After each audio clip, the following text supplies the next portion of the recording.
Every day we walk on ground that feels solid, familiar, known. But beneath your feet lie mysteries that have lingered for thousands of years. Vast cave systems, stretching for hundreds of miles, still being mapped, and maybe even underground cities carved into rock, once housing tens of thousands. Ancient stories from every corner of the world, Greek, Tibetan, Hopi, Hindu, all describing the same thing, civilizations living beneath the earth. Some speak of refugees where humanity fled during catastrophes. Others describe kingdoms of light ruled by beings who possess knowledge lost to the surface world. Modern science has discovered ecosystems thriving in complete darkness. Water reserves 3 times the volume of all Earth's oceans, locked deep within the mantle, so settle in, let the surface world fade. Tonight, we're descending past the known maps into the legends and the silence that waits below. What if something is down there? What if it's been there all along? The Greeks spoke of Hades, a gloomy underworld where shades of the dead wandered endlessly through fields of asphodel. The Orphic mysteries described journeys downward through secret gates, where initiates were guided by cryptic tablets inscribed with instructions for navigating the realms of death. Scholars argue these were symbolic rituals, metaphors for spiritual transformation, yet the imagery is striking: pathways underground, guarded portals, rivers, and palaces belonging to unseen kings. The descriptions are too specific, too detailed, to dismiss as pure allegory. These were people who carved their myths into stone, who built temples aligned with the stars, who understood geometry and astronomy. When they spoke of the underworld, they described it with the precision of cartographers mapping real terrain. Far to the east in Mesopotamia, the Epic of Gilgamesh tells of Enkidu's descent into the House of Dust, a place beneath the soil where the dead eat clay and drink stale water. The Babylonians spoke of Irkalla, the shadowy land ruled by Ereshkigal, where rivers of pitch flowed in darkness. Again, this may simply be poetic description of mortality, but it sits alongside the literal geography of Mesopotamia, a land riddled with underground aquifers, tombs, and labyrinthine temple foundations. The distinction between metaphor and memory becomes difficult to maintain when the landscape itself seems to confirm what the myths describe. In China, Taoist law spoke of immortal grottos, hidden caverns, where sages found passage to realms beyond ordinary time. These sacred caves were said to connect with deeper dimensions of the earth, places of eternal light despite being hidden from the sun. The text described them not as spiritual abstractions, but as physical locations, accessible through specific mountain passes, guarded by natural formations that only the initiated could recognize. Meanwhile, in the high plateaus of Tibet and Mongolia, Buddhist texts whisper of Shambhala, a hidden kingdom of enlightened beings, concealed within mountains or beneath the ground. The Kalachakra Tantra describes it as a place of radiant palaces, invisible to the unworthy, accessible only to those pure of heart. To many, this is metaphor for spiritual attainment, yet for others, it has fed the notion of literal passageways leading downward into concealed realms. Pilgrims have for centuries searched for these entrances, wandering mountain passes in hopes of stumbling upon a gate to the hidden city. Stranger still are the accounts from the indigenous peoples of the Americas. Among the Hopi, the story of the ant people stands out. In their oral tradition, humanity was saved not once but twice by these underground dwellers. When fire swept across the land, and when floods drowned the surface, the ant people opened their tunnels and sheltered humankind. These beings were not gods, but helpers, described as tall, thin figures with great heads and eyes that glowed in the darkness. To modern ears, it sounds like myth, yet to the Hopi, it is history told with reverence across generations. The details remain consistent: the tall figures, the glowing eyes, the underground chambers where food was stored and shared. These are not vague archetypal descriptions. They are specific, as though remembered from actual experience. Across the continent, the Cherokee told of the moon-eyed people, pale beings who lived beneath the mountains, emerging only at night because sunlight blinded them.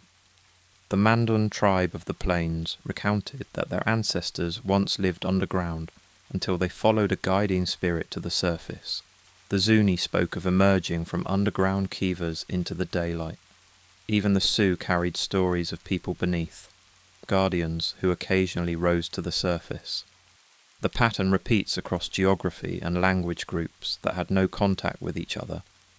Different tribes separated by thousands of miles, preserving the same essential story, that humanity's survival, or at least its origins, may be tied to hidden spaces below. In Europe, medieval chronicles carry their own strange echoes. In the 12th century, 2 children were said to have emerged in Woolpit, England. Their skin was green, their language unknown, their origin a mystery. According to reports, they claimed to come from a land beneath the ground, a place with no sun, where everything carried a greenish glow. Some dismissed this story as allegory or distortion, others as a folktale born from famine. Yet its presence in recorded chronicles has ensured its survival in discussions of subterranean civilizations. William of Newburgh, a respected historian of the period, documented the account with the same tone he used for political events and battles, suggesting he at least considered it worthy of record. The Norse envisioned Svartalfheim, the land of dwarves deep beneath the earth. These were not the whimsical creatures of later fairy tales, but skilled craftsmen who forged weapons of power in underground halls, lit by the glow of their forges. The dwarves were described as pale, their eyes adapted to darkness, their knowledge of metals and stone surpassing anything known on the surface. In Germanic folklore, the Bergmannlein were tiny miners believed to live within the rock, skilled in metals and jewels, emerging only rarely.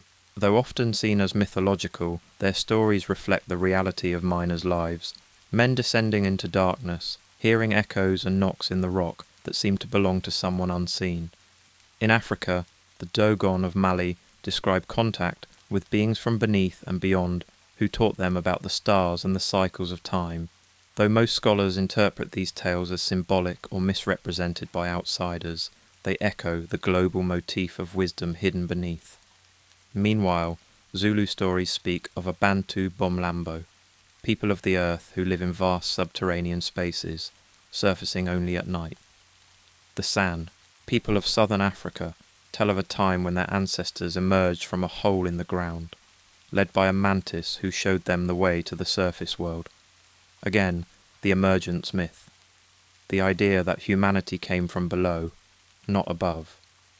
In India, the Nagas were serpent beings who dwelt in splendid underground palaces, rich with treasure and wisdom. Hindu cosmology describes the Patala realms, 7 regions beneath the earth inhabited by these beings who live in radiant splendour.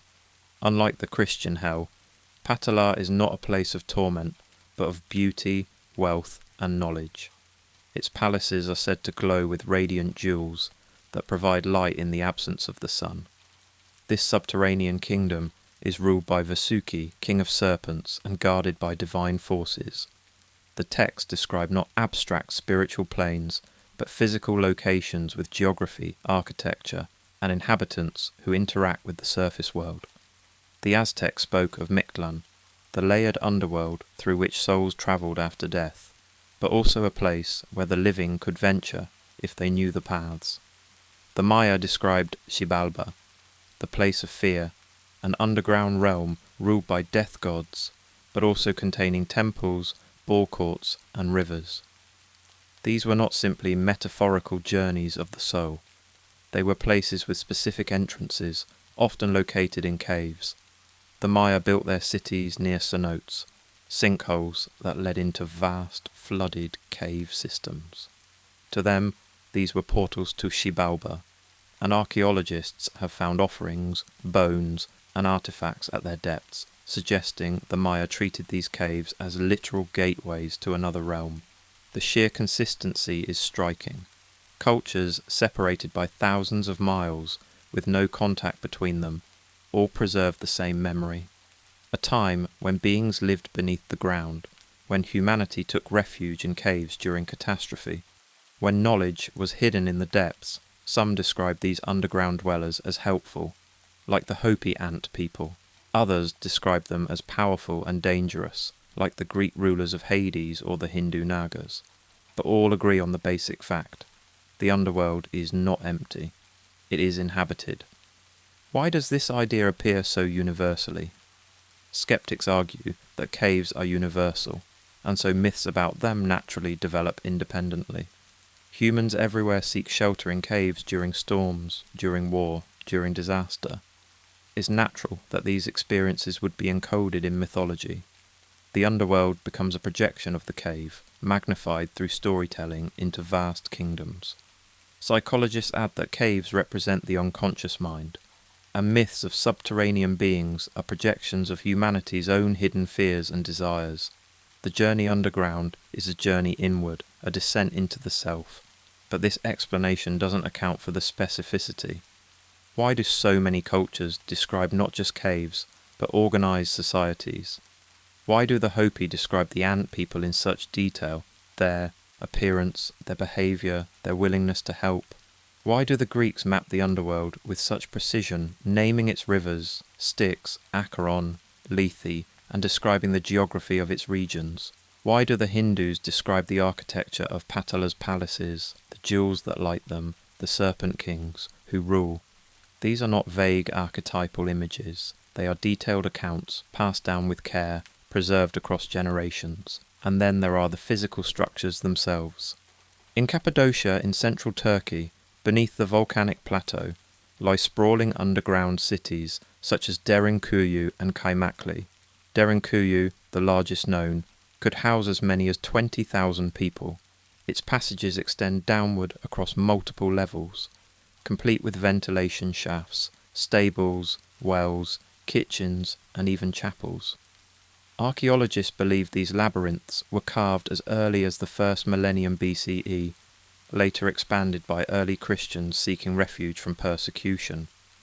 To walk within them is to enter a world deliberately hidden, a city designed to vanish beneath the earth. These are not small shelters or temporary refuges.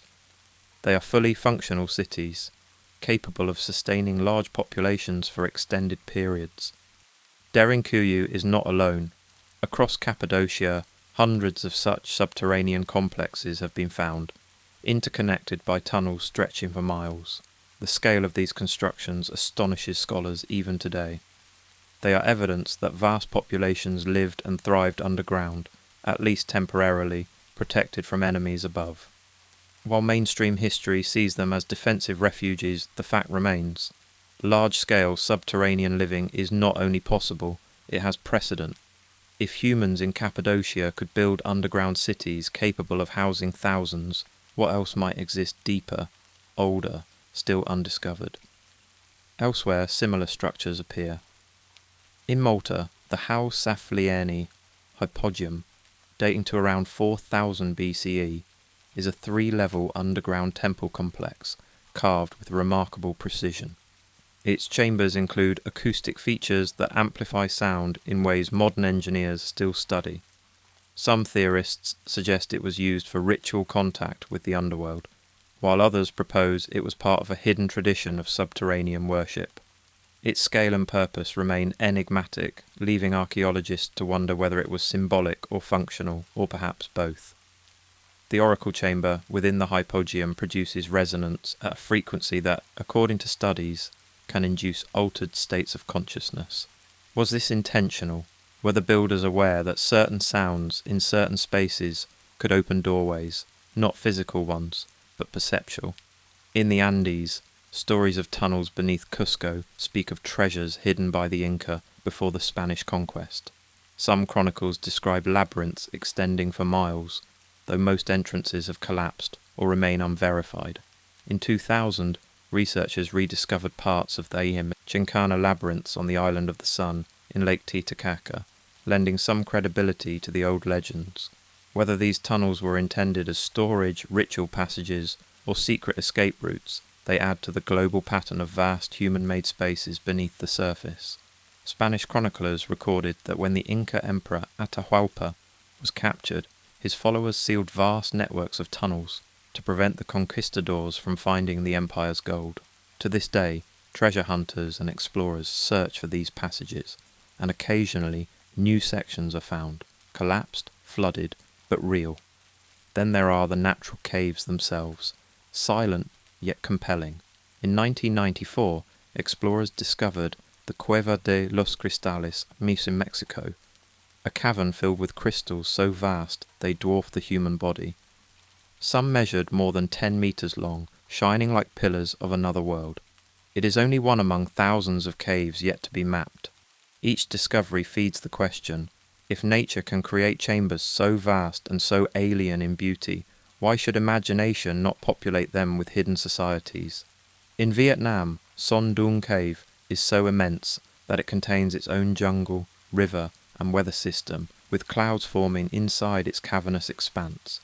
Explorers entering Son Doong describe the sensation of discovering an entirely different world, a place where the rules of the surface no longer apply. Cave systems like Mammoth Cave in Kentucky stretch for over 400 miles, making it the longest known cave in the world, and it is still being mapped. Lechuguilla Cave in New Mexico plunges more than 1,600 feet, revealing chambers filled with rare minerals, gypsum chandeliers, and passages coated in crystals untouched by light. These discoveries remind us that beneath our feet lie realms large enough to feel like countries in their own right. And if these are the caves we've found, what lies deeper, in the regions we haven't yet reached? Perhaps the most astonishing discovery came from Movile Cave in Romania, sealed off from the surface for 5.5 million years. When scientists finally breached it in 1986, they discovered an ecosystem entirely independent of sunlight. The creatures within, blind spiders, leeches, and a new species of scorpion, survive on chemosynthesis, feeding off sulfur and methane from the rock. No sunlight, no photosynthesis, and yet life endures. The cave is toxic to humans, filled with hydrogen sulfide and carbon dioxide, but it is thriving with organisms that adapted to its alien environment. If life can persist in such conditions, cut off from the surface for millions of years, then what else might survive in the unexplored depths? The pattern is clear. Across continents and centuries, humanity has told the same story. Something exists beneath the earth. Sometimes it is helpful, like the Hopi ant people who saved humanity. Sometimes it is powerful and remote, like the Hindu Nagas in their jeweled palaces. Sometimes it is dangerous, like the Greek underworld with its rivers of forgetfulness and halls of judgment. But it is always there, always present, always watching from below. The myths agree on this, even when they disagree on everything else. And now, in the modern age, science has begun to confirm what the myths have always suggested. The earth beneath us is not solid stone. It is riddled with voids, chambers, rivers, and reservoirs. In 2014, geophysicists announced evidence of a hidden reservoir of water locked within ringwoodite crystals deep in the Earth's mantle, nearly 700 kilometers below the surface. This water is not liquid in vast caverns, but chemically bound within minerals, yet its volume may be staggering, perhaps 3 times that of all the oceans on the surface combined. If water exists in such quantities, hidden within stone, then what else might be hidden? What other reservoirs, what other chambers, what other systems remain undiscovered? The hollow Earth, as imagined by early theorists, may be impossible. A planet cannot be truly hollow and maintain its gravity, its magnetic field, its structure. But vast caverns, underground oceans, ecosystems that thrive without sunlight, these are not only possible, they are real. We have found them, we have mapped them, and we are still discovering more. So the question shifts. The myths do not describe a hollow planet. They describe hidden places, concealed kingdoms, subterranean refuges, where life continues in forms we do not see.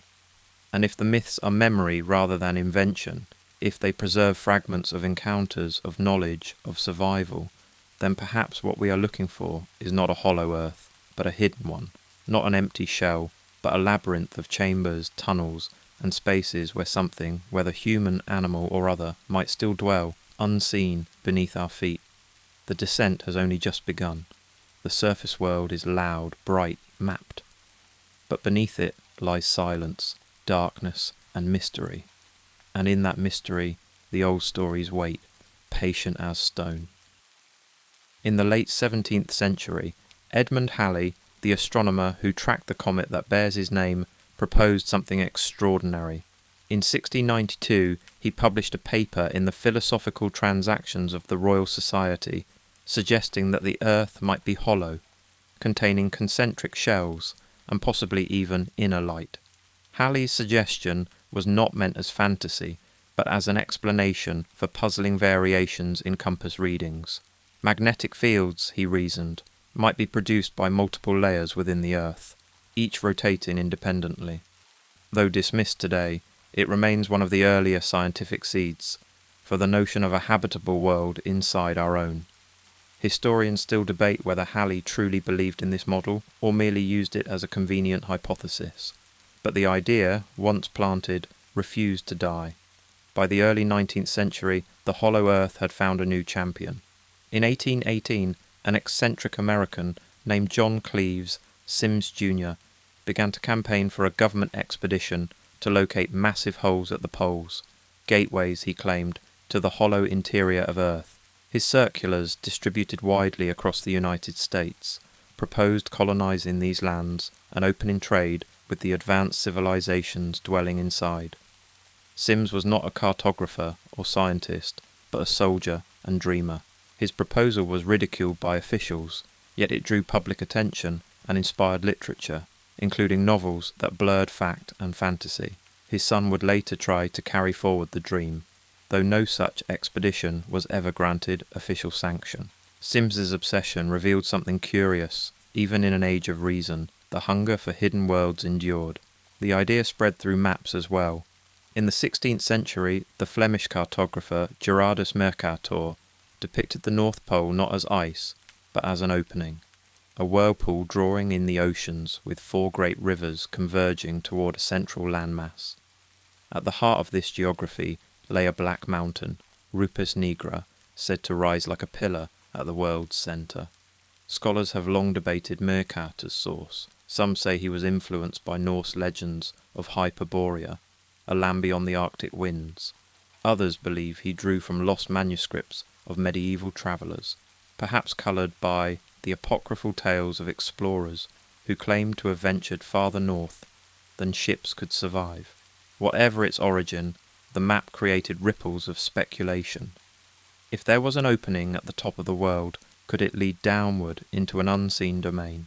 In the centuries that followed, explorers returned with curious testimonies. In the 1820s, British naval expeditions to the Arctic reported strange phenomena, shimmering lights, distorted horizons, and mirages that seemed to show land where no land existed. Such illusions are today explained as atmospheric refraction, light bending through layers of cold air to create false images.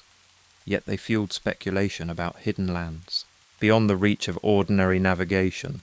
Could those mirages have hinted at openings to inner realms? Or were they simply tricks of light on ice and water? The question lingered in the gap between observation and explanation. Then came the literature. In 1864, Jules Verne published Journey to the Centre of the Earth, presenting a fantastical vision of subterranean oceans and prehistoric life hidden below the crust. Though fiction, it borrowed heavily from both scientific theories of the time and folklore that whispered of caverns and hidden realms. Verne's novel gave the hollow earth myth a literary home, cementing it in the Western imagination. His characters descended through an Icelandic volcano, following passages that led to vast chambers lit by some unknown source, where dinosaurs still roamed and ancient seas lapped against underground shores. The book was wildly popular, translated into dozens of languages, and it shaped how generations would imagine the world beneath their feet. But perhaps more intriguing are the reports from real expeditions that appear to align with such tales. In 1595, the Dutch explorer Willem Barents set sail in search of the Northeast Passage. He and his crew became trapped in Arctic ice, recording strange phenomena in their journals, shimmering lights, distorted horizons, and mirages that seemed to show land where no land existed. Such illusions are today explained as atmospheric refraction, but at the time they fueled speculation about hidden lands beyond the reach of ordinary navigation. Barents and his men survived the winter in a crude shelter, and when they finally escaped, their accounts included descriptions of lights in the sky that moved in patterns unlike any aurora they had seen before. Some later theorists would point to these accounts as evidence of activity from within the Earth, lights emanating from openings in the polar ice. By the early 20th century, the hollow Earth had moved from the realm of speculation into something stranger, politics. In the 1920s and 1930s, as fascism rose in Europe, occult groups within Germany began weaving myths of lost civilizations into their ideology. The Thiel Society drew heavily upon legends of Atlantis and Agartha, envisioning a noble ancient race whose descendants might still survive in hidden realms. To them, the possibility of a subterranean kingdom where advanced beings or forgotten Aryan ancestors had survived was intoxicating. It promised both a golden past and a hidden ally in their political future. Historians still debate the extent to which these myths influenced official Nazi policy, but the threads are difficult to ignore. In the 1930s, German expeditions to Tibet took place under the auspices of the SS, led by Heinrich Himmler's Ahnenerbe Institute. The stated purpose was to study the culture, geography, and natural history of the region, but rumours flourished that the expeditions were also a quest for Shambhala or Agartha, the hidden kingdom said to lie beneath the Himalayas. While scholars today point to anthropological motives and the Nazis' obsession with racial origins, occult circles continue to insist that they were seeking literal gateways to subterranean realms. Photographs from these expeditions show SS officers measuring skulls, collecting artifacts, and meeting with Tibetan lamas. What they were told, what they believed they found, remains unclear. One strange account from this period involves an experiment reportedly conducted in 1938, when an SS team tested the hollow Earth theory by aiming radar beams upward, in the belief that they would bounce off the inner surface of a hollow sphere. Though modern physics would dismiss such efforts as nonsense, the account reflects how seriously some factions treated the possibility of an inner world. Whether the experiment happened as described remains disputed. Some historians argue it is a post-war fabrication, while others see hints of genuine, though misguided, research in declassified documents. The Second World War itself provided fertile ground for speculation. As Allied forces advanced and documents were captured, rumours began to spread that Nazi leaders had hidden secret bases in Antarctica. Some stories claim that submarines had discovered vast caverns beneath the ice where advanced technology was being developed with the help of subterranean allies. These tales, though lacking firm evidence, fed into the larger mythos of a hollow Earth. Antarctica, remote and poorly mapped, became the perfect canvas for such imaginations, and in 1946 the United States launched Operation High Jump, an immense naval mission to Antarctica that only deepened the mystery. Operation High Jump was officially a training operation designed to test men and equipment in polar conditions. Over 4,700 men, 13 ships and 33 aircraft were deployed, making it the largest Antarctic expedition of its time. The sheer scale of the mission alone gave rise to speculation. Why such a massive force for training exercises? Some believed there were hidden motives ranging from the search for secret Nazi bases to the investigation of polar anomalies. According to mainstream records, Operation High Jump ended prematurely after just a few months, with several aircraft lost and lives claimed by harsh conditions. Yet rumours quickly filled the gaps. Admiral Richard E. Byrd, the mission's leader, was a decorated aviator and polar explorer, famous for his daring flights over the Arctic and Antarctic. But it is his 1947 expedition that has become one of the central pillars of Hollow Earth speculation, largely because of what he supposedly saw, or at least what others later claimed he saw. In an interview with a Chilean newspaper in 1947, Byrd was quoted as saying that Antarctica was the land of everlasting mystery and that it held resources that could supply the world. Later, in 1956, he was reported as saying that an upcoming expedition was the most important expedition in the history of the world. Such ambiguous remarks, when lifted from their context, became proof for those convinced that Byrd had glimpsed more than ice and snow. Then, decades later, a document surfaced, the so-called Byrd Diary, which appeared publicly in the 1990s. In it, Bird describes a fantastical journey. He writes of flying beyond the pole and encountering lush valleys where mammoths roamed, guided eventually to a radiant city inhabited by an advanced race. These beings, the diary claims, warned humanity against nuclear war and urged peace. Scholars point out that the diary is almost certainly a forgery, inconsistent with Bird's actual writing style and lacking any provenance. Yet the idea persists because even without the diary, Bird himself gave fuel to speculation with his cryptic public statements. Fringe writers suggested that the expedition had encountered something extraordinary, flying craft emerging from beneath the ice, or openings leading into vast subterranean caverns. These claims gained momentum in later decades, when accounts circulated of a secret journal allegedly written by Bird himself. Whether true or fabricated, the story of Bird's journey became central to modern Hollow Earth lore, weaving together exploration, secrecy, and the possibility of hidden civilizations at the poles. Some have pointed out that Bird's behaviour after the expedition seemed changed. He became more reclusive, less willing to speak publicly about what he had seen. In photographs from his later years, he appears distant, as though something in Antarctica had shaken him deeply. Science offers more prosaic explanations. The polar regions are prone to optical illusions, including mirages known as fata morgana, which can create the appearance of mountains, forests, or even entire cities where none exist. Pilots in the Arctic have reported such visions for centuries, often describing them in terms that sound fantastical. It is possible that Bird himself saw such illusions, later magnified by rumour into visions of inner earth kingdoms.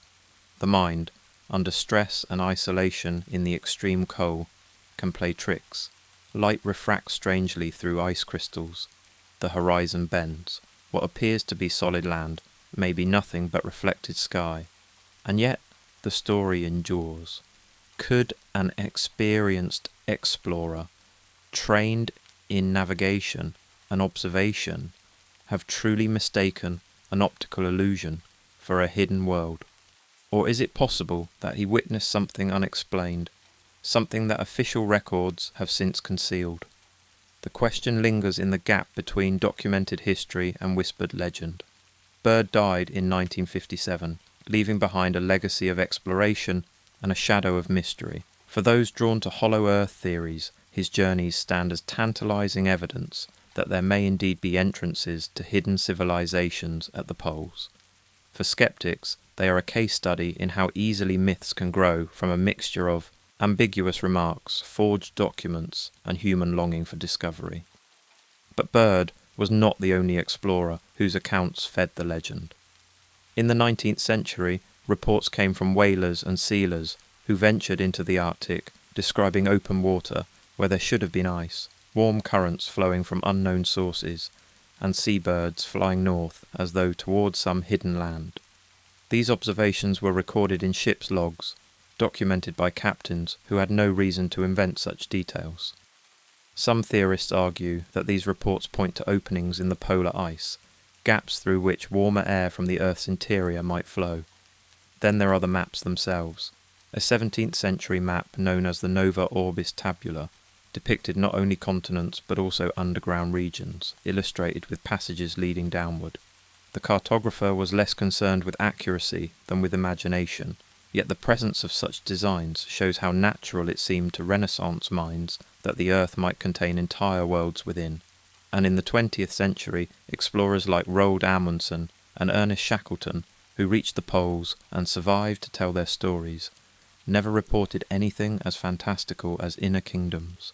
But they did describe the Antarctic as a place of profound strangeness, a landscape so alien, so incomprehensible, that it seemed to belong to another planet entirely. In 1959, 12 nations signed the Antarctic Treaty, declaring the continent dedicated to peaceful scientific research. To most, it was a triumph of international cooperation. To some, it was proof that governments were hiding something. Why else, they asked, would nations with competing interests agree so quickly to restrict activity in such a resource-rich region? Perhaps entrances to hidden worlds beneath the ice.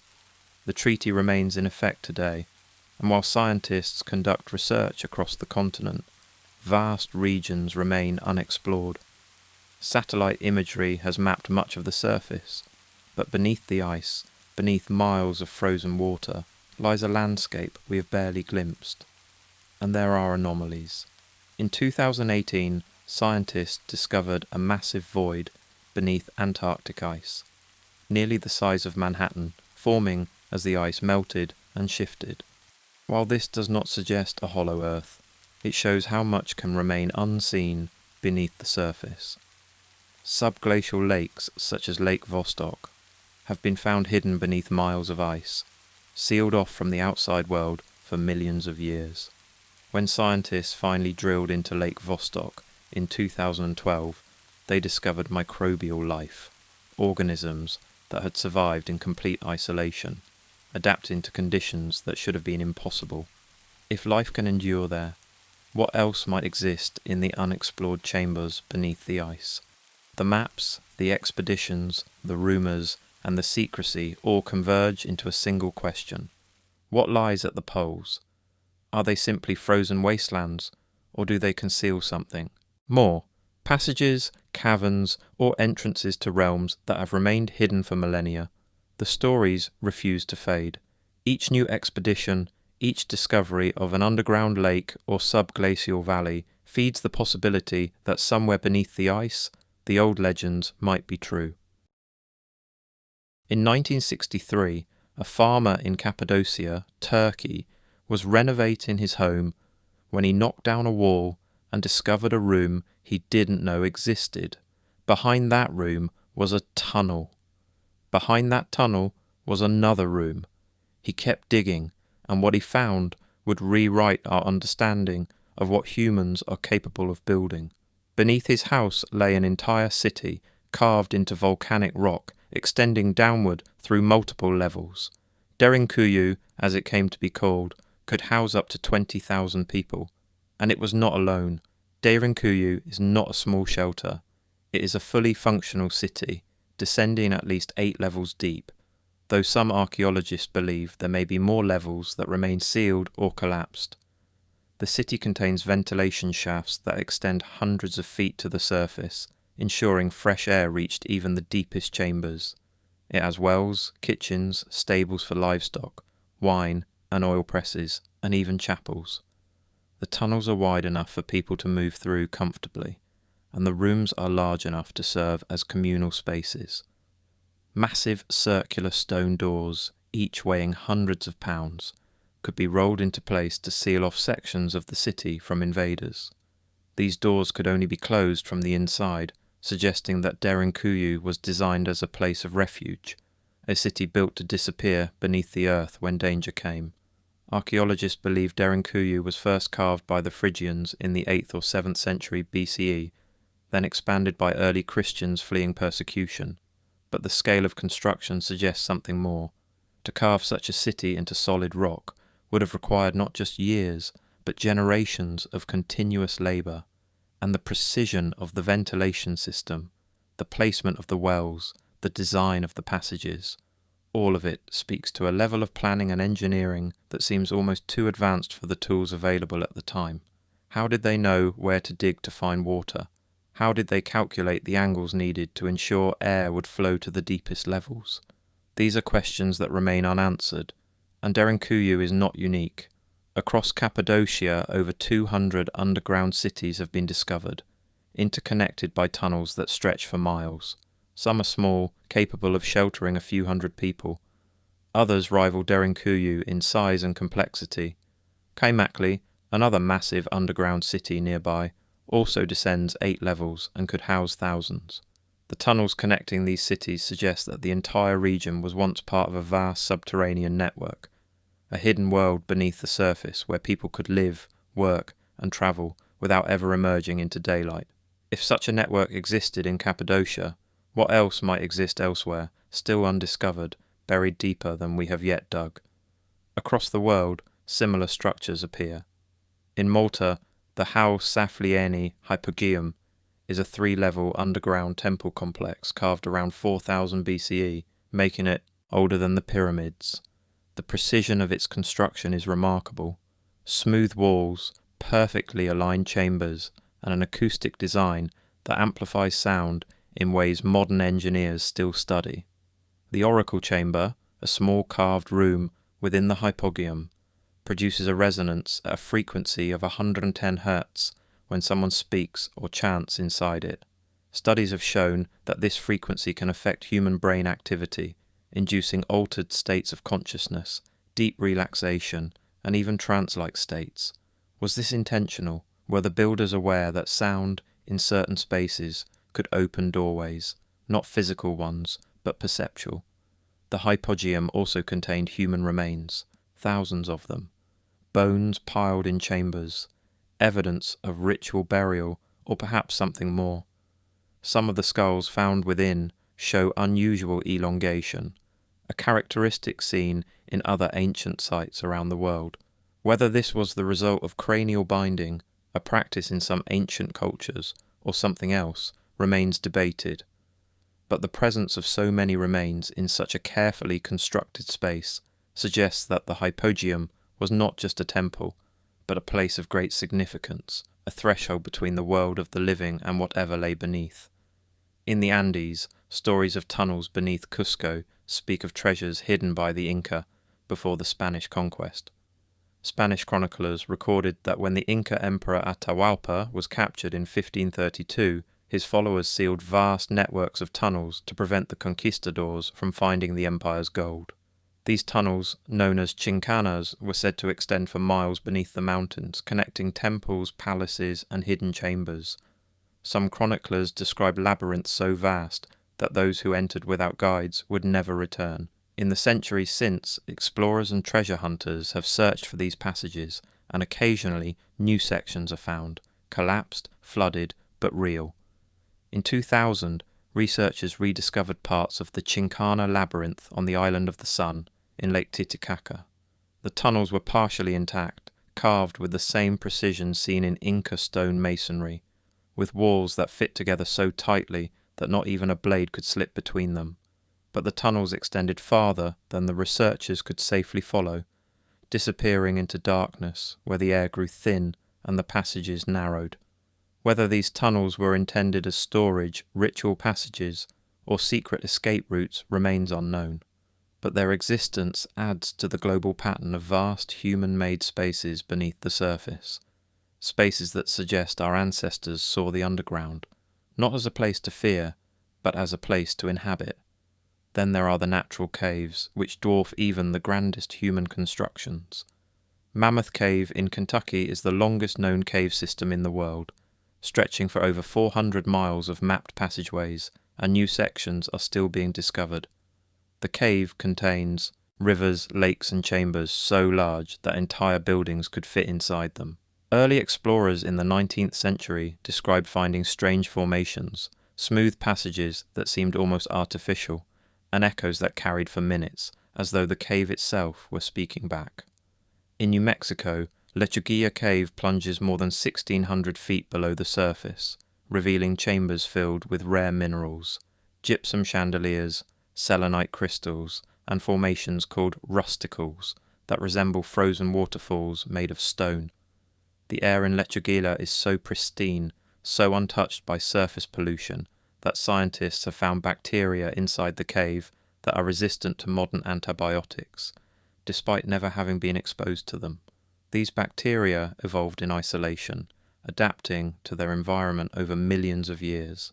If life can adapt so completely to conditions this extreme, then what else might survive in the deeper, unexplored regions of the Earth's crust? In Vietnam, Son Doong Cave is so immense that it contains its own jungle, river, and weather system. Clouds form inside the cave, and sunlight filters down through collapsed sections of the ceiling, creating pockets of vegetation in the darkness. Explorers entering Son Doong describe the sensation of discovering an entirely different world, a place where the rules of the surface no longer apply. The cave is over 5 miles long, with some chambers reaching more than 600 feet in height. To stand inside Son Doong is to feel the scale of what lies beneath, vast, alien, and largely unknown. But perhaps the most astonishing discovery came from Movile Cave in Romania. In 1986, workers drilling near the Black Sea broke through into a sealed cavern that had been cut off from the outside world for 5.5 million years. When scientists finally entered, they found an ecosystem entirely independent of sunlight.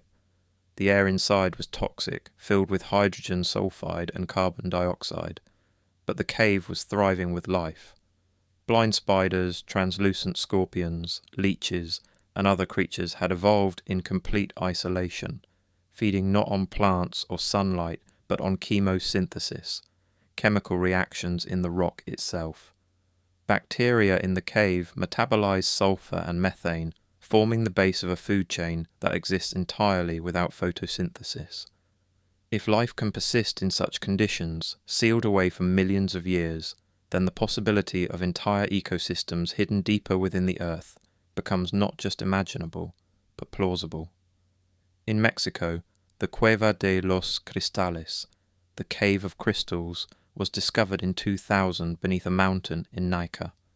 Inside, explorers found selenite crystals so enormous that they dwarfed the human body. Some measured over 30 feet long, shimmering like the columns of a palace. The cave's heat and humidity make it nearly impossible to survive inside for long. Temperatures reach 136 degrees Fahrenheit, and the air is saturated with moisture. Without cooling suits, a person would die within minutes. Yet the sight of such colossal crystal formations is almost otherworldly, as though nature itself had built a cathedral deep within the earth. The crystals formed over hundreds of thousands of years, growing slowly in superheated mineral-rich water. When the mining company pumped out the water to access deeper ore, the cave was revealed, but it also meant the crystals stopped growing, frozen in time. These discoveries demonstrate that the earth is not solid stone all the way down. It is riddled with voids, chambers, tunnels, rivers, lakes, and most of it remains unmapped. Less than 1% of the Earth's crust has been directly examined. The deepest hole ever drilled, the Kola Super Deep borehole in Russia, reached just over 12 kilometers, barely scratching the surface of a planet with a radius of over 6,000 kilometers. We know more about the surface of Mars than we do about what lies beneath our own feet. And then there are the cenotes of the Yucatan Peninsula in Mexico, sinkholes that open into vast flooded cave systems stretching for miles beneath the jungle. To the ancient Maya, these cenotes were sacred, portals to Xibalba, the Underworld. Archaeologists have found offerings, bones and artifacts at their depths, evidence that the Maya believed these were literal gateways to another realm. In the 1970s, divers began exploring the underwater passages that connect the cenotes, discovering a labyrinth of tunnels that extends farther than anyone had imagined. Some passages are so narrow that divers must remove their tanks and push them ahead, inching through gaps in the rock. Others open into vast chambers where fresh water and salt water meet, creating a shimmering boundary called a halocline, where visibility becomes distorted and the world above and below seem to merge. The cenotes proved that the Maya were not imagining passages to the underworld, they were describing real places. And if the myths of Xibalba were rooted in the geography of these flooded caves, then what about the other myths? What about Shambhala, hidden beneath the Himalayas? What about Agartha, the subterranean kingdom said to span beneath entire continents? What about the Hopi ant people, who sheltered humanity in tunnels during the fires and floods? If the cenotes were real, if Derinkuyu was real, if Movile Cave and Sundung and the Cave of Crystals are real, then the possibility that other hidden places exist, deeper, older, still undiscovered, cannot be dismissed. In Iceland, lava tubes stretch for miles beneath the volcanic landscape, formed when molten rock flowed beneath a hardened crust, leaving behind hollow passages. Some of these tubes are large enough to drive trucks through. The Surtshellar lava cave, one of the longest in Iceland, extends for over a mile, and was used as a refuge during harsh winters and times of conflict. Viking sagas mention the cave, describing it as a place where outlaws hid and where strange sounds could be heard echoing from the depths. Modern explorers have found evidence of human habitation deep within Surtshellar: fire pits, tools, bones, suggesting that people lived there not just for days or weeks, but perhaps for months or longer. And in China, explorers continue to discover new cave systems every year. In 2008, a newly discovered cave system stretched more than 100 kilometers, complete with its own weather patterns, underground rivers, and unique species of blind fish and insects. The Chinese government has restricted access to many of these caves, citing safety concerns, but also, some suggest, because of what has been found inside: ancient carvings, tools, and structures that do not fit the known timeline of human habitation in the region. Whether these are simply older than expected, or whether they suggest something stranger, remains unclear. The scale of what exists beneath us is staggering. We walk on a thin crust, and beneath that crust lies a world as complex, as varied, and as full of life as the surface. And if we have found so much already, cities, temples, ecosystems, labyrinths, then what remains to be found? What lies in the deep places we have not yet reached, the chambers we have not yet opened, the passages that still wait in silence? The underground cities of Cappadocia prove that humans can live beneath the earth for extended periods. The caves of Vietnam and Romania prove that life can thrive in darkness. The cenotes of Mexico prove that myths of the underworld are often rooted in real geography. Together they form a pattern that cannot be ignored. The earth beneath us is not empty, it is not lifeless, it is full of possibility, and the deeper we look, the stranger it becomes. In 2014, scientists made an announcement that changed how we think about the Earth's interior. Deep within the mantle, nearly 700 kilometers below the surface, they discovered evidence of a vast reservoir of water locked within a mineral called ringwoodite. The water is not liquid, not in the way we understand it. It is chemically bound within the crystal structure of the rock itself. But the volume is staggering, perhaps 3 times the amount of water in all the oceans combined. If this water were released, if the conditions changed and it flowed to the surface, it would reshape the planet. The discovery confirmed what geologists had long suspected. The Earth's interior is not the solid, unchanging mass we once imagined. It is dynamic, complex, and full of surprises. This discovery also gave new life to an old question. If there is water beneath the surface, then what else is down there? Water is the foundation of life. Every ecosystem we know depends on it. And if vast reservoirs exist deep within the mantle, then the possibility of life, perhaps even complex life, existing in subterranean environments, becomes less fantastical and more plausible. The idea of subterranean water is not new. Ancient cultures spoke of it long before science confirmed its existence. In Babylonian myth, creation began with the mingling of Tiamat, the saltwater goddess, and Apsu, the freshwater god, deities who represented the primeval waters beneath the earth. The Mesopotamians believed these waters lay beneath the surface, vast and eternal, feeding rivers like the Euphrates and Tigris. To them, water did not fall only from the heavens, it surged upward from subterranean realms. The Egyptians spoke of Nun, the primordial waters beneath creation, an endless abyss upon which the world floated. These were not allegories in the modern sense, but cosmologies rooted in daily experience, springs, wells, and floods emerging mysteriously from the earth itself. In medieval Europe, scholars speculated about vast reservoirs beneath the ground, imagining that earthquakes and floods might be caused by hidden seas bursting forth. The idea persisted into the scientific revolution, where thinkers like Athanasius Kircher in the 17th century drew elaborate maps of underground rivers flowing through the body of earth like veins. Though these diagrams were speculative, they reveal how persistent the notion was that beneath the soil lay not just stone, but water, endless water, and now modern science has confirmed it. Not as vast liquid oceans in the classical sense, but as water stored in ways we didn't expect, within minerals, within rock, locked in the structure of the earth itself. But if water exists in such quantities, hidden within stone, then what about actual liquid water? What about underground lakes, rivers and seas? They exist. In Namibia, Dragon's Breath Cave contains what is believed to be the largest non-glacial underground lake in the world. The lake sits at the bottom of a massive cavern, its waters stretching far beyond what divers have been able to reach. The surface of the lake is calm, dark, and still, and no one knows how deep it goes or where its water comes from. Divers who have attempted to explore it describe a sensation of entering an entirely different realm, where sound behaves strangely and the boundaries of space seem to shift. Some have reported hearing echoes that do not match their movements, as though something else were moving in the water. In the United States, vast underground aquifers provide water for millions of people. The Ogallala Aquifer beneath the Great Plains is one of the largest in the world, holding enough water to cover the entire United States in 1.5 feet of liquid. But even these known reserves are dwarfed by what scientists now believe lies deeper.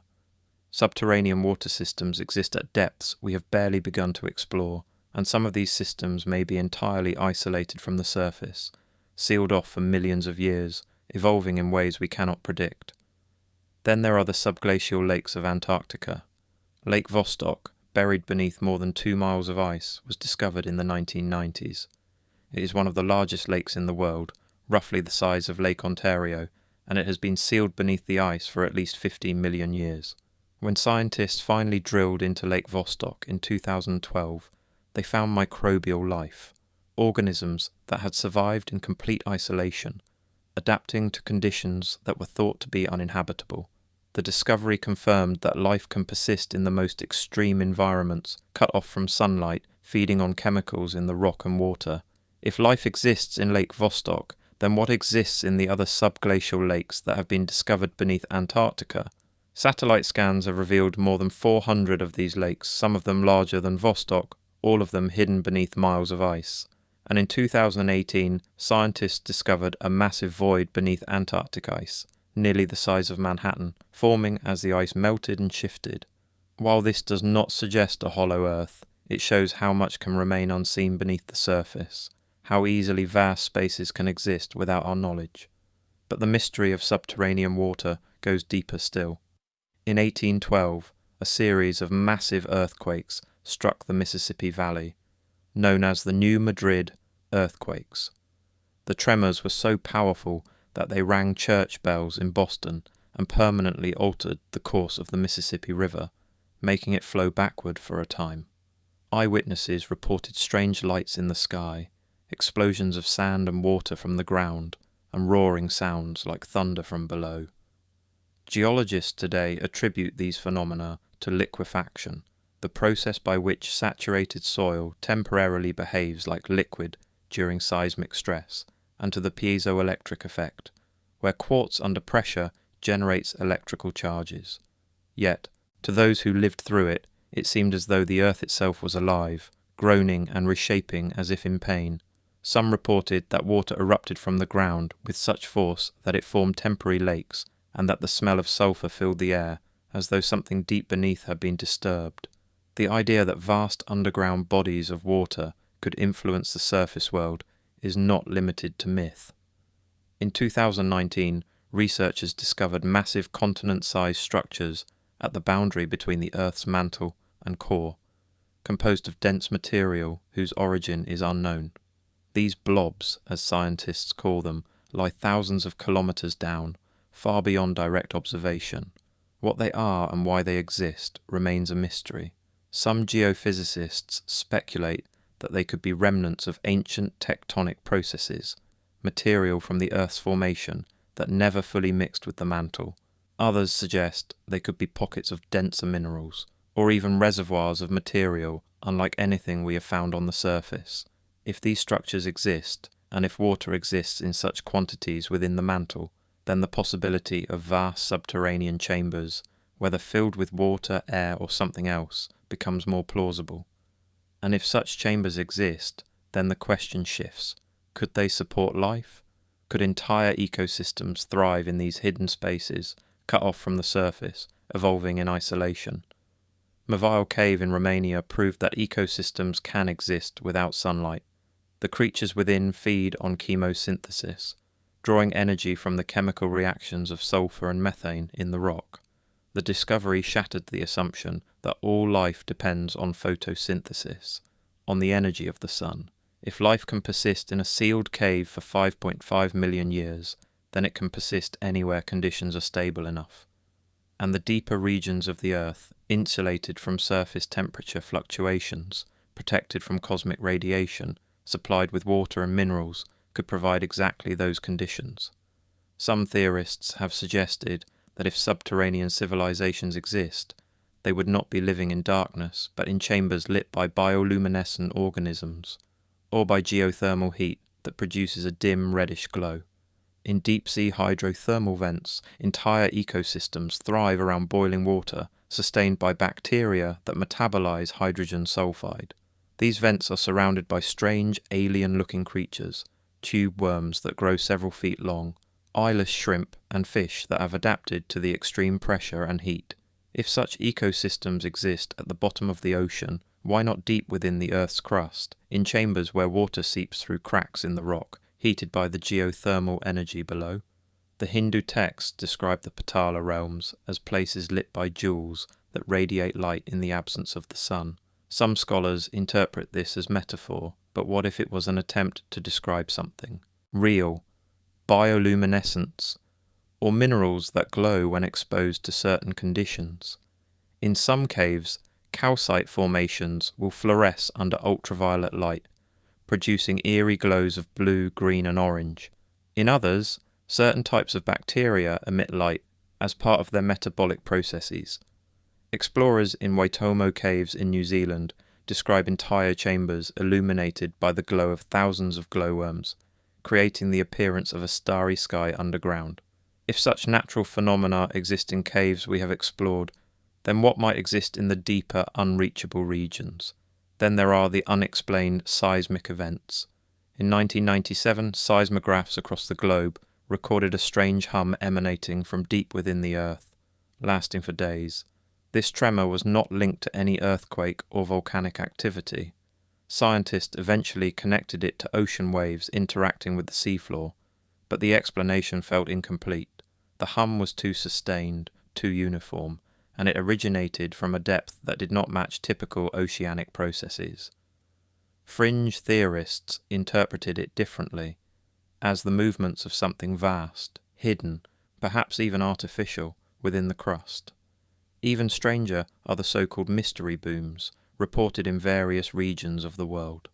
In the 1970s and 80s, residents of the eastern United States frequently described loud, unexplained detonations, shaking houses, rattling windows. Seismographs registered little or nothing. Similar reports have surfaced in Italy, India, and the Middle East, sometimes accompanied by faint vibrations. Explanations range from sonic booms to small earthquakes, but no consensus exists. Some suggest these are echoes of subterranean activity we do not yet understand. Movements of magma, the collapse of hidden caverns, or even, as some theorists propose, the operation of machinery deep within the Earth. In 2018, a peculiar seismic wave travelled around the entire globe. It began near the French island of Mayotte, east of Africa, and circled the planet for 20 minutes, ringing seismographs worldwide. No human could feel it, and its pattern was unlike any known earthquake. Scientists later linked it to a massive movement of magma beneath the seafloor, but the sheer strangeness of the event sparked speculation. The wave moved in a way that suggested something more deliberate, more structured than the chaotic release of tectonic stress. Could it have been the result of a collapse, a chamber deep within the Earth giving way? Or could it have been something else, activity from a place we do not yet understand? The link between tremors and hidden civilizations emerges from this ambiguity. If earthquakes represent the shifting of plates, might unexplained vibrations suggest something else?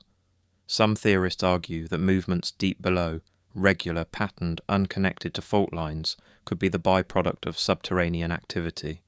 Machinery, construction, energy sources we do not yet comprehend. Skeptics counter that every anomaly eventually yields to science, given time. Yet science itself acknowledges how incomplete our understanding is. Seismology relies on the interpretation of waves travelling through the Earth's layers, and while it has mapped much of the crust and mantle, enormous uncertainties remain. Geothermal energy, too, plays a role in these theories. The Earth's interior is not cold. It is a furnace, heated by the decay of radioactive elements and residual warmth from the planet's formation. This heat radiates upward, and in certain regions, especially near volcanic zones, it becomes accessible. If vast cavern systems exist near such hotspots, then a hidden civilization might thrive on geothermal warmth, using steam for power, light, and even agriculture. Hydrothermal vents in the ocean offer a striking parallel.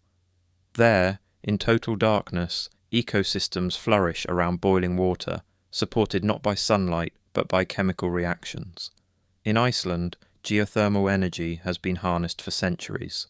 Hot springs provide warmth, and geothermal plants now supply much of the country's electricity. If surface civilizations can achieve this, then what might a hidden society, with thousands of years of adaptation, have accomplished beneath the earth? Could they have learned to draw life from the depths, turning disaster into survival? The hypothesis is simple yet profound. If vast underground chambers exist, if water flows through hidden reservoirs, if geothermal heat provides warmth and energy, then the conditions for life, perhaps even complex organized life, are present.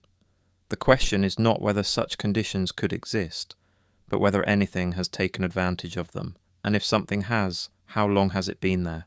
How deep does it go? And does it know we are here, walking above, unaware? The debate circles endlessly. Scientists map geothermal zones with satellites, drilling cautiously into the crust to capture its warmth.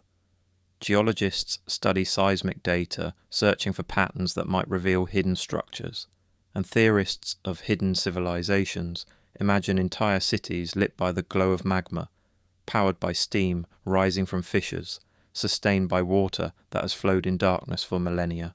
Whether metaphor, science, or speculation, the idea remains the same: the earth below is alive, and its energy is boundless. There is a pattern that runs through every myth, every legend, every whispered story of the world beneath. It is not always the same in its details, but it is always present in its essence. Something exists below, something that remembers what we have forgotten, something that watches, waits, and endures in the silence. The Hopi speak of the ant people with gratitude, describing them as saviors who opened their tunnels when fire and flood consumed the surface. The Greeks speak of Hades with fear, a realm of shadows where the dead are judged and memory fades. The Hindus speak of Patala with wonder, a place of jeweled palaces where serpent kings guard ancient wisdom. The Tibetans speak of Shambhala with longing, a hidden kingdom of light waiting for the world to be ready. These stories are different in tone, in purpose, in the emotions they evoke, but they all agree on one thing: the underworld is not empty. It is inhabited, structured, and alive.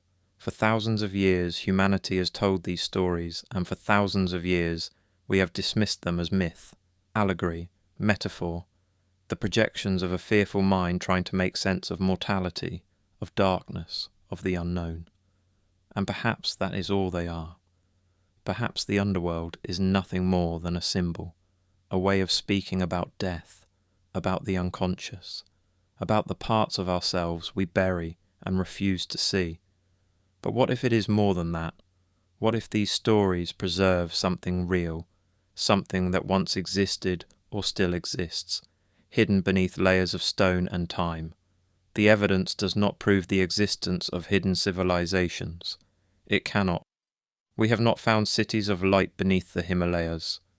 We have not discovered the jeweled palaces of the Nagas or the radiant halls of Shambhala.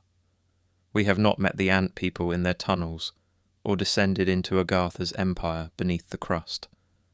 But we have found enough to know that the earth is not what we thought it was. We have found underground cities that house tens of thousands. We have found cave systems that stretch for hundreds of miles, containing ecosystems that thrive without sunlight.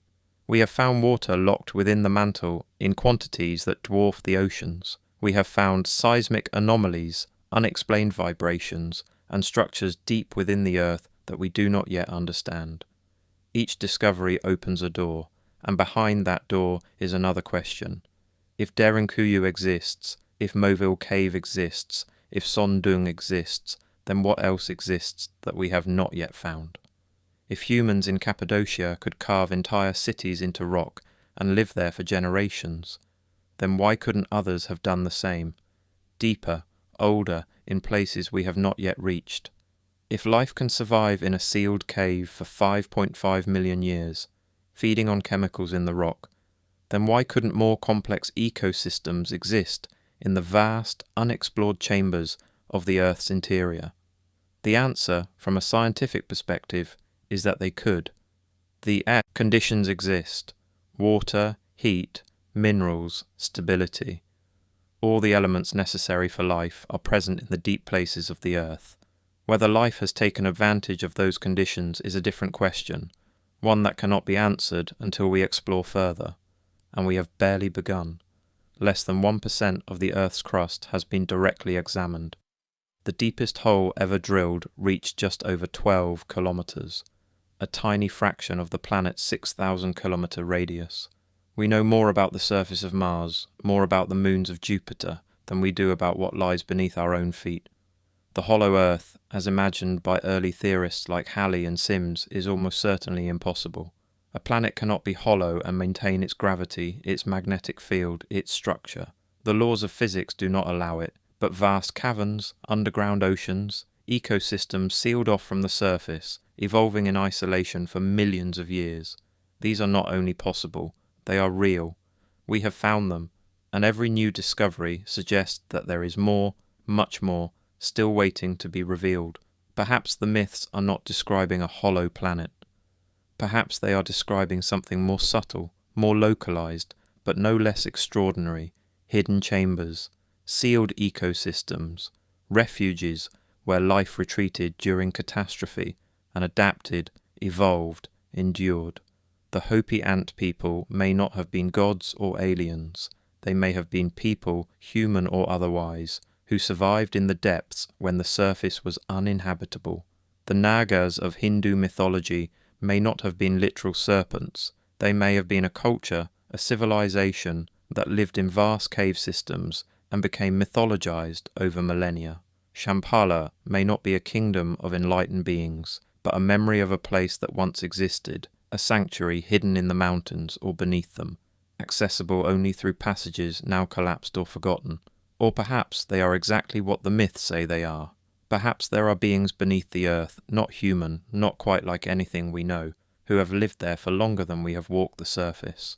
Perhaps they built the tunnels, carved the cities, and retreated into the depths when the world above changed. Perhaps they are still there, watching, waiting, aware of us in ways we are not aware of them. The evidence does not prove this, but it does not disprove it either, and in the absence of proof, the possibility remains. The question of why we have not found them, if they exist, is easier to answer than it seems. The earth is vast. The crust alone is dozens of kilometers thick in some places, and we have drilled only a fraction of that depth. The mantle extends for thousands of kilometers below, and we have never touched it directly. If a civilization exists in the deep places, far below the reach of our drills and our instruments, then we would not know. We could not know. They would be as invisible to us as we, perhaps, are visible to them, and if such a civilization preferred to remain hidden, it would not be difficult. The Earth's interior is a labyrinth of rock, magma, and pressure. A network of tunnels deep enough, shielded by enough stone, would be undetectable from the surface. Seismic waves might pass through without revealing anything unusual. Satellites cannot see through miles of rock. Even our deepest drilling projects encounter temperatures and pressures that make further exploration impossible. If something exists in the truly deep places, beyond the reach of our technology, then it could remain hidden indefinitely. Some have suggested that governments know more than they reveal, that expeditions to Antarctica, Tibet, and other remote regions were not simply scientific missions, but searches for entrances, for proof, for contact. The rumours persist: Admiral Byrd's alleged journey beyond the pole, the Nazi expeditions to Tibet, the Antarctic Treaty that restricts access to vast regions of the continent. Are these stories true, Or are they simply the result of human imagination filling the gaps left by secrecy and incomplete information? The answer depends on what you are willing to believe and what evidence you find compelling. What is certain is that the myths refuse to fade. They have survived for thousands of years, passed down through oral tradition, carved into stone, written in sacred texts. They have survived the rise and fall of empires, the spread of science, the rationalization of the world. And they survive because, at some deep level, they resonate. They speak to something in us that knows the earth is more than what we see, that the ground beneath us holds mysteries we have not yet unravelled. The descent into the earth is also a descent into the unknown parts of ourselves. The underworld in myth is often a place of transformation, where the hero must face death, confront shadows, and emerge changed. Perhaps that is what these stories are truly about. Not literal civilizations beneath the ground, but the journey inward, the confrontation with what we have buried, the discovery of what lies beneath the surface of consciousness. Or perhaps it is both. Perhaps the myths are describing real places and real beings, but also using them as symbols for the inner journey. The two are not mutually exclusive. A story can be true in more than one way. As the journey deepens, the questions become quieter. The need for answers fades, replaced by something else, an acceptance of mystery, a recognition that not everything can be known, and that perhaps not everything should be. The earth beneath us is vast, ancient, and largely unexplored. It holds secrets that science is only beginning to uncover, and it may hold others that will remain hidden forever. Whether those secrets include civilizations, beings, or simply the silent endurance of stone and water, we cannot yet say. But the possibility lingers, and in that possibility lies something profound, a reminder that the world is larger than we imagine, stranger than we allow, and full of depths we have not yet fathomed. The myths speak of this. The caves echo it. The seismic data hints at it, and the silence of the deep places confirms it. There is more beneath us than we know. The stories of Shambhala, of Agartha, of the ant people and the Nagas are not just relics of a superstitious past. They are invitations to look deeper, to question what we think we know, to consider the possibility that the ground we walk on is not the end of the world, but only its surface. Beneath that surface lies another world, one we have glimpsed only in fragments, cave systems, underground lakes, ecosystems thriving in darkness, and perhaps, just perhaps, something more. The hollow earth may not exist in the way early theorists imagined it, but the hidden earth, the earth of vast caverns, sealed chambers, and subterranean silence, is real. And in that hidden earth, the old stories may still hold truth, not as literal maps, but as echoes of something we once knew and have since forgotten. A memory of a time when the boundaries between surface and depth were not so absolute, when passages existed that have since been sealed, when contact was possible between the worlds above and below. Or perhaps they are simply stories, told to comfort us in the face of the unknown, to give meaning to the darkness, to populate the silence with voices and light. Perhaps there is nothing beneath us but stone, water, and the slow processes of geology. Perhaps the myths are nothing more than imagination, and the evidence is nothing more than coincidence. Perhaps. But the earth does not offer easy answers. It keeps its secrets well, and in the spaces where certainty ends, mystery begins. The caverns remain unexplored. The deepest chambers remain unreached.